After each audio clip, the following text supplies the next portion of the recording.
कौशाम्बी ब्राह्मण कांड का मामला लगातार बढ़ता जा रहा है। हमारे सामने बातचीत करने के लिए आज करड़ी सेना भारत के राष्ट्रीय अध्यक्ष मौजूद है। कमजोर जो होता है उसी को लोग सताते हैं और यहाँ पे इस परिवार को सताया गया है ना। लाश पे राजनीति करने वाले ना बहुत मतलब मुझे तो उसे तुच्छ कोई समझ में नहीं आता है। 164 के बयान में लड़की ने बोल दिया कि हमारे साथ ऐसा कुछ नहीं हुआ था, हमारे माँ के कहने से मैंने ऐसा कुछ बोला। तो जिन लोगों ने गलत इंफॉर्मेशन दी है उनके ऊपर तत्काल प्रभाव से 304 का मुकदमा दर्ज हो। Brought to you by Sparrow Outfit। नमस्कार, आपके साथ मैं हूं सचिन तिवारी। कौशाम्बी ब्राह्मण कांड का मामला लगातार बढ़ता जा रहा है। लगातार विपक्ष के दिग्गज नेताओं के द्वारा ब्राह्मण परिवार को दोषी बताया जा रहा है, तो दूसरी तरफ सवर्ण समाज इस लड़ाई में लगातार खड़ा हुआ है। सवर्ण समाज के सिपाहियों के द्वारा इस लड़ाई को बड़े पैमाने पर लड़ा जा रहा है। हमारे सामने बातचीत करने के लिए आज करड़ी सेना भारत के राष्ट्रीय अध्यक्ष मौजूद है, जिनसे हम बातचीत करेंगे और जानने की कोशिश करेंगे कि जिस तरीके का अत्याचार कौशाम्बी में ब्राह्मण परिवार के साथ हुआ उस पर इनका क्या कहना है। क्या कुछ कहना है जिस तरीके से ये घटनाक्रम है? देखिए सचिन, पहले वर्ड में कहा जाए तो समाज को जो रास्ता दिखाता है ब्राह्मण समाज, उसको रास्ते पे लाश को लेके रखने का जो कृत हुआ है,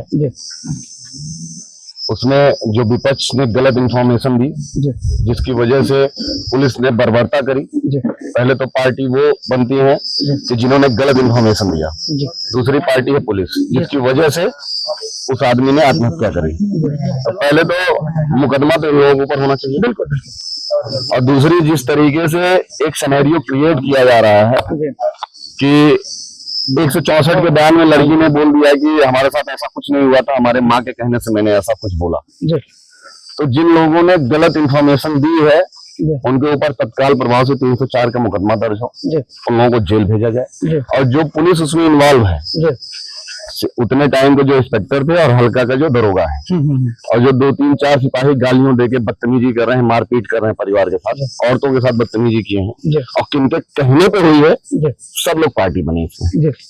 परिवार को न्याय ऐसा नहीं है कि आपने पास्को एक्ट हटा दिया। पास्को एक्ट तो आपने तब हटाया जब उसने 164 के बयान में बयान से मुकरी। बिल्कुल, आपने कोई बहुत बड़ा एहसान तो परिवार के साथ किया नहीं।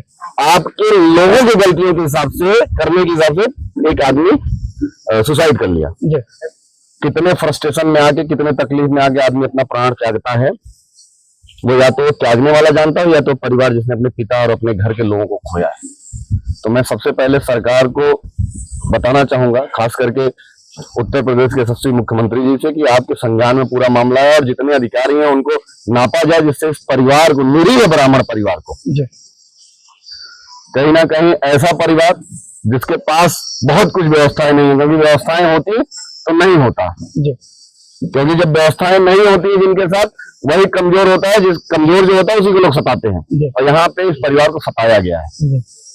तमाम यहाँ पे लोकल पॉलिटिशियन इसमें इन्वॉल्व हैं, सबको 120B के तहत उसमें इन्वॉल्व किया गया, क्योंकि एक सिनेरियो था इस परिवार को तबाह करने का, बर्बाद करने का, और जो जो इस सिनेरियो में क्रिएट किए हैं, चीजों को बनाए हैं, बिगाड़े हैं, सब लोगों का नाम आना चाहिए। जिस तरीके से इस मामले में राजनीति हो रही है, आप लगातार देख रहे हैं कि दोषी न होते हुए ब्राह्मण परिवार को दोषी बताया जा रहा है, विपक्ष के तमाम नेता दोषी बता रहे हैं, लगातार एक सिनेरियो क्रिएट किया जा रहा है। क्या कुछ कहना चाहेंगे?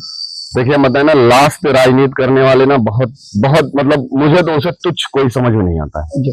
भाई, हमारे घर में मौत हुई है, वो भी मौत आकस्मिक नहीं हुई है, कोई गोली बंदूक नहीं चली, कोई एक्सीडेंटल नहीं हुई है। हमने सुसाइड किया फ्रस्ट्रेट होके, अपने हक अधिकार हमको नहीं मिला, तो समझो कि हम मरे हैं, और हमारे ऊपर आप एलिगेशन कैसे लगा सकते हो भाई? जिसके घर में डेथ हुई है वो एलिगेशन का पार्ट होता ही नहीं है।